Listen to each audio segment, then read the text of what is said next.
Vote ക്രമക്കേട് ആരോപണത്തിൽ തെരഞ്ഞെടുപ്പ് കമ്മീഷന് വീണ്ടും മുന്നറിയിപ്പുമായി രാഹുൽ ഗാന്ധി. ചിത്രം ഇനിയും ബാക്കിയുണ്ട് എന്നും ഭരണഘടനാ സംരക്ഷണത്തിന് വേണ്ടിയാണ് പോരാട്ടമെന്നും രാഹുൽ ഗാന്ധി പറഞ്ഞു.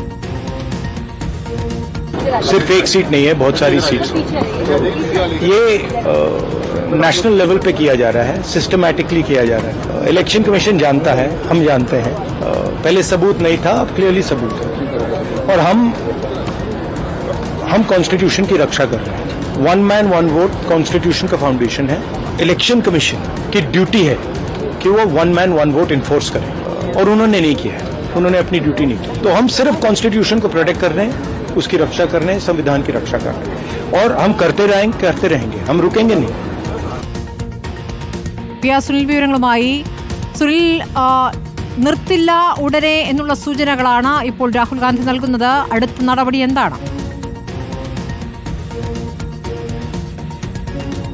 സ്മൃതി, തീർച്ചയായും ഈ ഒരു പ്രതിഷേധ നീക്കം വളരെ ശക്തമായി മുന്നോട്ട് കൊണ്ടുപോകും. ഇത് അവസാനിപ്പിക്കില്ല, ഇത് ഉപേക്ഷിച്ച് പോകില്ല എന്ന് തന്നെയാണ് രാഹുൽ ഗാന്ധി വ്യക്തമാക്കുന്നത്. ഇന്നലെ രാഹുൽ ഗാന്ധിയുടെ നേതൃത്വത്തിലാണ് പ്രതിപക്ഷാംഗങ്ങൾ തെരഞ്ഞെടുപ്പ് കമ്മീഷൻ ആസ്ഥാനത്തേക്ക് മാർച്ച് നടത്തിയത്. പക്ഷേ പാർലമെന്റ് സ്ട്രീറ്റിൽ ആ മാർച്ച് പോലീസ് തടയുകയും പിന്നീട് രാഹുൽ ഗാന്ധി ഉൾപ്പെടെയുള്ള നേതാക്കളെ കസ്റ്റഡിയിലെടുക്കുകയുമായിരുന്നു. ഏതായാലും ഇന്നും പാർലമെന്റിന്റെ ഇരുസഭകളിലും വളരെ ശക്തമായ പ്രതിഷേധമാണ് പ്രതിപക്ഷം ഈ വോട്ട് കൊള്ള വിഷയത്തിൽ ഉയർത്തിയത്. ഏതായാലും അതിനുശേഷമാണ് ഇപ്പോൾ പ്രതിപക്ഷ നേതാവ് രാഹുൽ ഗാന്ധി പ്രതികരിച്ചത്. ഭരണഘടനാ സംരക്ഷണത്തിന് വേണ്ടിയുള്ള പോരാട്ടമാണ് നടത്തുന്നത്. തെരഞ്ഞെടുപ്പ് കമ്മീഷന് ഈ തട്ടിപ്പിനെ കുറിച്ച് വളരെ വ്യക്തമായിട്ടറിയാം. ഏതായാലും ദേശീയ തലത്തിൽ തന്നെ ഈ വിഷയത്തിൽ ശക്തമായ മുന്നേറ്റം നടത്താൻ പോവുകയാണ് എന്നുകൂടി രാഹുൽ ഗാന്ധി പറയുകയാണ്. അതുകൊണ്ട് തങ്ങളെ തടയാൻ ആർക്കുമാകില്ല, മുന്നോട്ട് തന്നെ പോകും. ഈ ഒരു പ്രക്ഷോഭം ഉപേക്ഷിച്ചു പോകില്ല, വളരെ ശക്തമായി മുന്നോട്ട് പോകും. ഇനിയും ചിത്രം ബാക്കിയുണ്ട് എന്ന് രാഹുൽ ഗാന്ധി പറയുകയാണ്. അതുകൊണ്ട് വലിയ പ്രതിഷേധ നീക്കത്തിലേക്ക് പോകുമെന്ന് രാഹുൽ ഗാന്ധി വ്യക്തമാക്കുന്നു. എല്ലാ പ്രതിപക്ഷ പാർട്ടികളും ഒറ്റക്കെട്ടായാണ് ഇപ്പോൾ ഈ വോട്ട് കൊള്ള വിഷയത്തിൽ മുന്നോട്ട് പോകുന്നത്. ഇന്ന് പാർലമെന്റിന്റെ ഇരു സഭകളിലും കണ്ട കാഴ്ച അതാണ്.